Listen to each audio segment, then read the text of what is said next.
ازغل، موسیٰ اور الزیغری صبح کی روشنی میں محاذ جنگ کا نقشہ دیکھ کر بدر بن مغیرہ کے انتظامات پر حیران تھے۔ حملہ آوروں میں بہت کم ایسے تھے جنہیں جان بچا کر بھاگنے کا موقع ملا۔ بدر بن مغیرہ کے تیر اندازوں نے حملہ آوروں کو وادیوں اور کھڈوں میں گھیر رکھا تھا۔ عیسائی اگر تیروں کی بارش میں کسی وادی سے نکلنے کی ہمت کرتے اور کسی دوسری وادی میں پہنچ کر ایک لمحے کے لیے اطمینان کا سانس لیتے تو دوسرے لمحے انہیں تیروں کی زیادہ خطرناک بارش کا سامنا کرنا پڑتا۔ پو پھٹتے ہی جب بدر بن مغیرہ اپنے مہمانوں کے ساتھ گھوڑوں پر سوار ہو کر قلعے سے باہر نکلا تو قلعے کے نقارے پر چوٹ پڑی اور آن کی آن میں چاروں طرف 20 نقارے بجنے لگے۔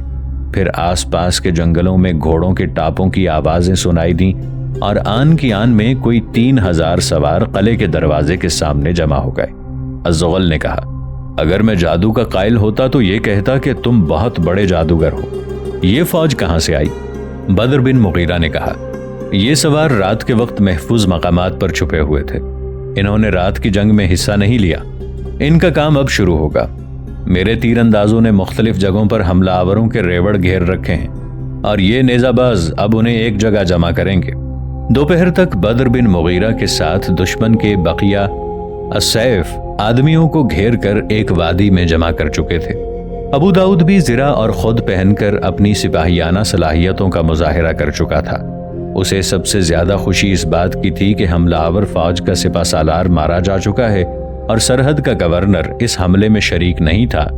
تاہم اسے ایک پریشانی اب بھی تھی اور وہ اس پریشانی کو دور کرنے کے لیے بے تحاشا ادھر ادھر بھاگ رہا تھا اور اس بھاگ دوڑ میں دشمن کے 3 آدمیوں کو موت کے گھاٹ بھی اتار چکا تھا۔